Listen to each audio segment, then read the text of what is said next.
اوقات كتير جدا بنطلب من نون وبيطلع البرودكت مش اصلي، ومنتجات العناية بالذات ولا بنقدر نرجعها تاني لنون، وطبعا مستحيل نستخدمها فبتترمي. تعالي بقى اقولك ازاي تكوني ضامنة ان المنتج اللي بتشتريه اصلي وما ترميش فلوسك في الارض.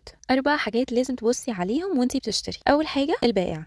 لو لقيتي البائع نون تمام، اشتري وانتي مطمنة. لو لقيتي البائع صيدلية، اعملي سيرش عن اسم الصيدلية على فيسبوك او جوجل مثلا، وشوفي هل هي صيدلية بالفعل موجودة وليها كيان على ارض الواقع ولا لا. لو لا، ما تشتريش. تاني حاجة لازم تبصي عليها هما حاجتين مع بعض: الريت اللي المنتج واخده اللي هي عدد النجوم، وتاني حاجة تقييمات الناس عن المنتج، هما قايلين ايه عنه. ليه؟ لان الناس دي بيبقوا خلاص اشتروا المنتج بالفعل وبيحطوا الكومنت بتاعهم عليه، سواء بقى اصلي او مش اصلي، او لو في اي مشكلة تانية في المنتج فبتلاقيها في الكومنت. اخر حاجة لازم تاخدي بالك منها جدا برضو السعر. لو لقيتي السعر عالي جدا ومبالغ فيه او قليل جدا، بحيث ما يكونش حتى قريب لسعر المنتج في اي مكان ولا في صيدلية ولا على موقع المنتج نفسه. يعني لو لقيتي سعر البرودكت اللي انت بتشتريه عالي جدا ومبالغ فيه، ده مش معناه خالص ان المنتج ده اصلي. ونفس الكلام لو لقيتي برودكت سعره قليل جدا جدا لدرجة ان هو واصل لنص سعره او اقل كمان من النص، وده طبعا معناه حاجة واحدة، معناه ان البرودكت فيك.